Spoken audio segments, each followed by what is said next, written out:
கர்த்தருடைய பிள்ளையே, வைப்பார் என்ற வார்த்தையுள்ள வசனங்களை அறிக்கையிடுவோமாக. இன்று நான் உனக்கு விதிக்கிற உன் தேவனாகிய கர்த்தருடைய கட்டளைகளின்படியெல்லாம் செய்ய நீ கவனமாயிருக்கும்படிக்கு அவர் சத்தத்திற்கு உண்மையாய் செவி கொடுப்பாயானால் உன் தேவனாகிய கர்த்தர் பூமியில் உள்ள சகல ஜாதிகளிலும் உன்னை மேன்மையாக வைப்பார். உபாகமம் 28:1. அவர் தம்முடைய மகா வல்லமையின்படியே என்னோடே வழக்காடுவாரோ, அவர் அப்படி செய்யாமல் என் மேல் தயை வைப்பார். யோபு 23:6. அப்படியே அவர் உம்மையும் நெருக்கத்தினின்று விலக்கி ஒடுக்கமில்லாத விசாலத்திலே வைப்பார். உம்முடைய போஜன பந்தி கொழுமையான பதார்த்தங்களால் நிறைந்திருக்கும். யோபு 36:16. கர்த்தர் அவனை பாதுகாத்து அவனை உயிரோடே வைப்பார். பூமியில் அவன் பாக்கியவானாய் இருப்பான். அவன் சத்துருக்களின் இஷ்டத்திற்கு நீர் அவனை ஒப்புக்கொடீர். சங்கீதம் 41:2. மேலும் ஈசாயின் வேரும் புறஜாதியாரை ஆளும்படிக்கு எழும்புகிறவரும் ஆகிய ஒருவர் தோன்றுவார்.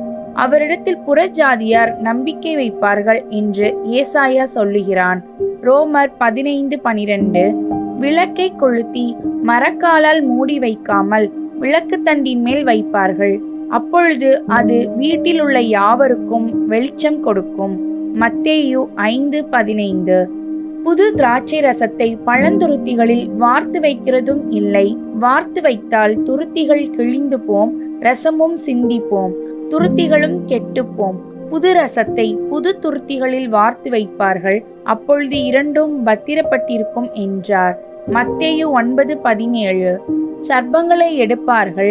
சாவுக்கேதுவான யாதொன்றை குடித்தாலும் அது அவர்களை சேதப்படுத்தாது. வியாதியஸ்தர் மேல் கைகளை வைப்பார்கள். அப்பொழுது அவர்கள் சொஸ்தமாவார்கள் என்றார்.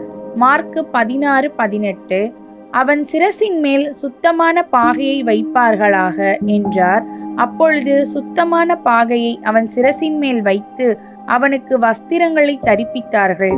கர்த்தருடைய தூதன் அங்கே நின்றார். சகரியா 3:5. அவர்கள் வரப்போகிற நல்ல வருஷங்களில் விளையும் தானியங்களை எல்லாம் சேர்த்து பட்டணங்களில் ஆகாரம் உண்டாயிருக்கும்படிக்கு பார்வோனுடைய அதிகாரத்திற்குள்ளாக தானியங்களை பத்திரப்படுத்தி வைப்பார்களாக. ஆதியாகமம் 41:35.